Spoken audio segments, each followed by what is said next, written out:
Lugia, best Pokemon, although I totally understand why people don't like Lugia. Ultimate threat. I'm in salad and I saw Pokemon Forever. Not Five Ever. It is directed by Kunihiko Yuyama. My previous exposure to this Pokemon movie in the past, I think I saw it once before. I didn't really remember much of it. I rewatched it. So, if you haven't seen this movie, I will spoil it for you. The movie starts, we're in a forest. Yeah, this movie takes place in the forest. And we're following Sammy. Sammy is a person, a Pokemon trainer. He's like walking down the forest and he's like, ah! And then we see what should have been seen by him already before that point. I just find it hilarious. I kind of like interpret those two scenes just kind of like a 1 second, then another second. It's like, dude, you're very close to the hole. But another woman is also very close to the hole. A little bit closer to the hole than he is. And she's like, hey, be wary. Celebi exists. Who is Celebi? It's a Pokemon. Johto region, we're in Johto. Johto, this is Generation 2.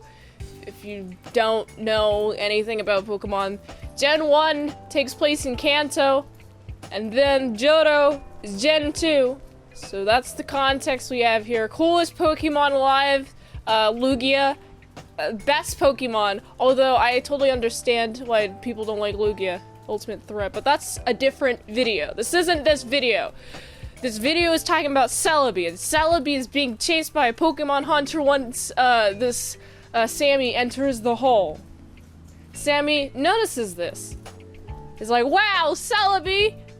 I got you, Celebi. Celebi's scared. It's being hunted by a Houndoom. Houndoom's like, arr, grr, grr, I'm gonna get you. I'm gonna chomp you on your face. And you, what, I think Celebi is just a grass type. So yeah, the fire probably would do something bad to Celebi. Celebi's like, no, not your fire chomper, I'm gonna run away. Also, there's a Pokemon trainer trying to just capture the Celebi. The Celebi lands in Sammy's arms, and then Celebi is like, ah, looking up at the sky. Then teleports Sammy to 40 years in the future. Just kind of like teleports him. I mean, I like the scene. I really like the setup of the scene. I'm very excited for, oh, what's gonna happen? Well, we have a good setup, we have a good premise. Celebi is being hunted. And Celebi has a power set provided an exposition by somebody else just coming in. I also find it hilarious though that now we're in the future and we see Ash in the team, Ash and friends, and Ash is looking yonder. He's on a boat, I should probably say that. He's on a boat and he's going somewhere. And then he sees yonder and it's like a silhouette of a Pokemon. Very mysterious Pokemon. I'm like, who is that Pokemon? Who's that Pokemon? Who, I don't know. I was like, in my head, I was like, Suicune? I know how to spell it. I've seen it in writing. I mean, I don't know how to pronounce it. And then, bam, Professor Oak. It was a Suicune. I'm like, oh, thanks for the suspension. The tension was not built to, who is this Pokemon? I just feel like just identifying the Pokemon quickly, I guess, is vital to the type of story that this Pokemon is. I'm also mostly just thinking that, hey, Professor Oak, give me some tension, please. I'd like to go touch its fur, and it looks like its fur is gonna be great until I accidentally set it off and not have a fun time. But it's like, at the same time, Celebi is this what this movie is about. In Celebi, there's a hunter 40 years later. He's being confronted. Hey, did you ever get that Celebi? I want to enslave it. I want to enslave the Celebi. And this hunter's like, nah, man, I don't know what you about. I don't know about you, but I do not really feel very good. I'm 40 years older than I was, and the fact that I don't have the Celebi, and the fact you're asking me to just take the Celebi disappeared. I don't know where it went. Luckily, the Celebi and Sammy are now back in this time. What a weird thing to occur. I would feel very frazzled if I were Sammy. Just cause the fact you look like you're 20, right? And all of his friends, a peer group, would be 60 now. But he's still 20. And so, you know what? If you think about it, Celebi did some real damage to the Sammy kid.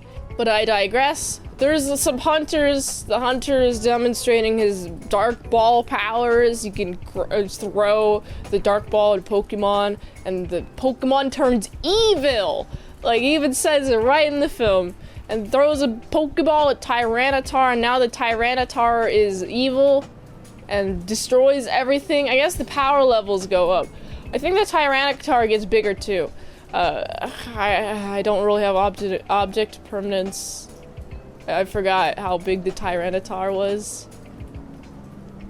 when it went into this ball. Ash and friends go to the place that they're going to, and they're confronted by this woman, old woman. She's the same person from the direct beginning. Sammy interacted with her, and honestly, it was fine. I like this interaction. It's like, oh, well, Celebi.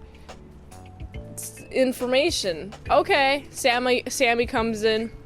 Then, oh, I'm Sammy. I don't know where I'm at. Help. Celebi's injured. We gotta go help Celebi. And Celebi is just there, just laying there. It's like, wow, I'm injured. We gotta go to the Lake of Life, okay? So now it's Lake Life in time. And I'm like, you know what? I like this idea of the Lake of Life. I like how it's beautiful. It's supposed to heal Celebi. It's supposed to heal Celebi quite a lot, actually. But honestly, it's fine. I'm okay with the fact that Celebi's just kind of not healing as much as the Celebi should at this point in the movie. Oh, that's where Suicune comes in later in the movie. I should mention this is an entire plot point that the Lake of Life is contaminated. It's bad. Also, you got Team Rocket. They're like, wow, we're here. We're gonna steal Pokemon. And then some mega guy, some really big hunter man dude, who's a friend of Team Rocket. He's like, yeah, I'm gonna take that Pokemon. I'm gonna grab Celebi and I'm gonna catch it. And this Team Rocket's like, hey, you're Team Rocket. We're gonna help you. We're gonna be on a boat while the others have their journey about it. And it's a fun scene. Of course, Team Rocket can never be taken seriously by Ash and gang because they just kind of fall a lot, and they're like, well, we'll get you next time. But it's like, man, Team Rocket, please do better planning. Do better planning in the future. How could you not? Anyway, I find Team Rocket to be incompetent, but hilariously so. Should also mention, to the Lake of Life, the entire journey is the point. There's a journey with Ash and friends and Celebi is chilling, but Celebi remembers Ash. And this is a plot point later, and they're trying to have the water go clear. But uh-oh, guess who's here? So you know the Rocket Man? He's like, I'm gonna take Celebi, I'm gonna catch it. Catches it. I'm like, no, not the Celebi. Celebi's been caught. How is the Ashton gang going to take Celebi out of this man's reach? What is he going to do? Celebi has been caught, and oh no, don't catch Celebi, please. Celebi, you're going to be turned into a slave, and that's what happens. Celebi's evil, but you can tell by the eyes are no longer blue, they are black, and so the tip of Celebi's antennas also as well are black. It's like, oh, that's a visual distinction to tell the Celebi is no longer good. And uh-oh, the Celebi is going to be used for evil. Uh-oh. Also, the Celebi is going to be used to overthrow the current boss of Team Rocket and make him very scared. I'm like, you know what? That makes sense. That's how power systems work. Celebi's like, wow, I can't believe it. I'm being angry. I'm angry. I'm big anger. Ash and friends have to talk to me. Hey, remember the shared memories? Yeah, those memories are delicious and nutritious and good for your soul. Can you please assist us and not be dark, please? You're not a grass dark type, man. You're just a grass type or whatever type you are. Please chill. I'm a grass psychic. Man, Celebi can't be just grass type. I gotta look it up, man. Hey, Celebi. Tell me what type you are, please. And then we shall discover Celebi, please. Celebi, Celebi, Celebi. Celebi, Celebi, Celebi, Celebi. More like Celebi's nuts. These nuts. It's a psychic grass type. Yeah, that makes sense. Just like Lugia is a water psychic type. That makes sense. But Ho-Oh is a fire flying, I think? I feel like we should have stuck to the theme a little bit more there, but who am I to judge? I'm a big fan of Pokemons here. But anyway, Celebi is no longer under the control of anything. Celebi's good. And now the Ash and friends, they come and they're like, wow, we're gonna get you, Celebi. Sammy's just chilling about.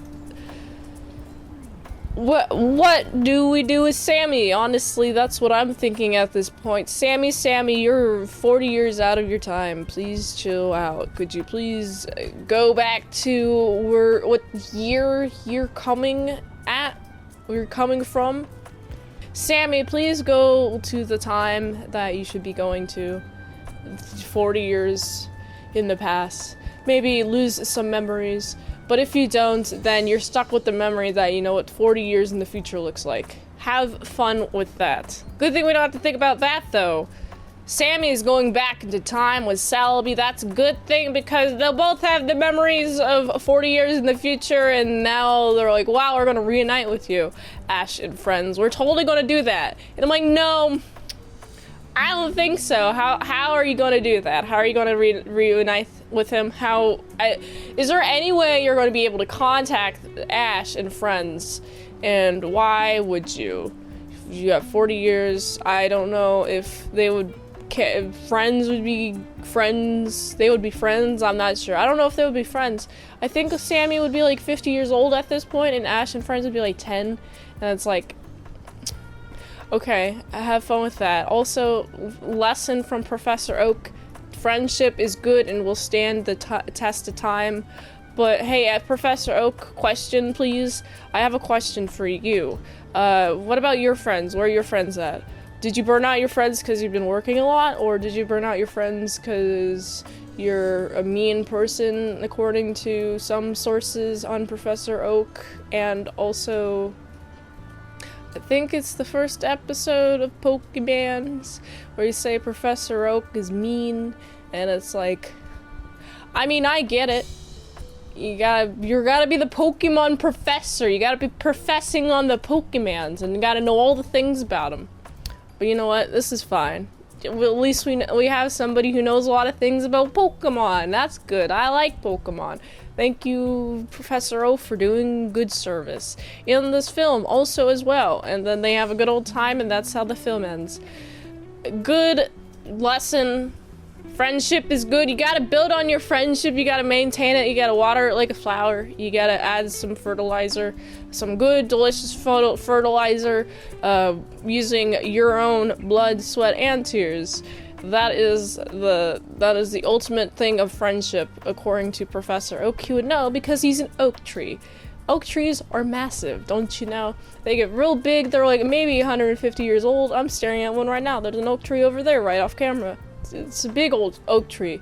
That's how big Professor Oak, that's his name. That's why he's called Oak. He's big old oak, and he has so many nurturing friendships, and now he's a big old oak tree, and he stands tall. Celebi is cool. I like Celebi. I like the character progression of, more specifically, Sammy. I guess these Pokemon movies, we get to look into these one-off characters, kind of more of their character growth as they've it went through a journey and they learn a thing or two about themselves and just loving themselves a little bit more. I also want to talk about the animation. The animation is mostly 2D. There's some 3D sequences, like with trees falling down, and it's like, okay, that's clearly a 3D model. I like the fact that it's a 3D model for the trees whenever they fall down, and other hard sequences, because those are hard to animate. The style of coloring, I like it a lot. It's a lot of green, and you get to see Ash and friends more clearly because Ash is not wearing a lot of green. He's wearing a lot of different colors, contrasted green, and so is the rest of the gang. The visual distinction between Celebi being good versus bad is also a good one, because you can tell, oh, blue means good, black means bad. In those antennae or the eyes, that's all fun. But also, I should mention, black equals bad in this film because you have the Team Rocket Hunter Man guy who wanted to capture Celebi and make Celebi his. I'm gonna catch you, Celebi. He's wearing pretty much all black, a little bit of red. Those are much different than Ash's. He's wearing white. If you've ever thought, Ash is very pure because he's wearing white, and all of his villains wear some shade of black, except for Team Rocket, who also wear white. So I think the visual distinction there is that they're so incompetent that they're not a threat. That's what I read off of this. I wish Team Rocket was more of a threat, but I understand that who cares? Team Rocket is always just by the sidelines. I want a film where Team Rocket is ultra bad guys, and it's not Team Rocket other guys other than Jesse James and Meowth. I want Jesse James and Meowth to be ruling the world and being like, "Aw, yeah, you gotta listen to us now. We're in charge of you. Got him. Haha." I want to see more of that. The colors are nice and bright, and the animation is very fluid, especially I'm thinking the Houndoom at the very beginning of the movie is very well animated. All the characters are well animated. It seems like there's a lot of time put into this movie. I like how the backgrounds seem to be with a lot of paintbrushes and got paintbrush tools for added detail. The characters are animated very simply, very clean shading. Salad shading is what it's called. A very 2D style versus there's not a lot of 3D. That's fine. I'm okay with that. They use it for some. You can definitely tell when they do use 3D though. It's just like a different in how it moves, the animation itself moves. The different way that the tree looks is not also hand-drawn. There's no like black lines around the trees when they move. It just looks like a tree with no black line. That's what it looks like to me. I think this movie is better than the other ones. I think there's more care being placed in the fact that this movie exists and is better, in my opinion. I think there's the plot is a little less heartfelt than the last one, than the third one, just because there's less of like emotional, yeah, this hits home. Because of that, I gotta give it a solid 6.3 out of 10. If you like this review, be sure to like, comment, subscribe, and share this video with everyone you know. The ultimate goal of this channel is for me to become an expert movie reviewer. So if I haven't reviewed it on the channel, there's a chance I haven't even seen it at all. You can request a movie in the comments below. You can fast track the request at patreon.com/ASEPresents for $20 a month for one movie review per 1 month, or $3 a month for some daily vlogs, all at patreon.com/ASEPresents. And if you'd like to help support the daily grindiness of the movie reviews, you can go to this link tree. It really helps with the daily grind. So you can go here, and until next time, I've been Salad Sa. See you later, my sour croutons and bacon bits.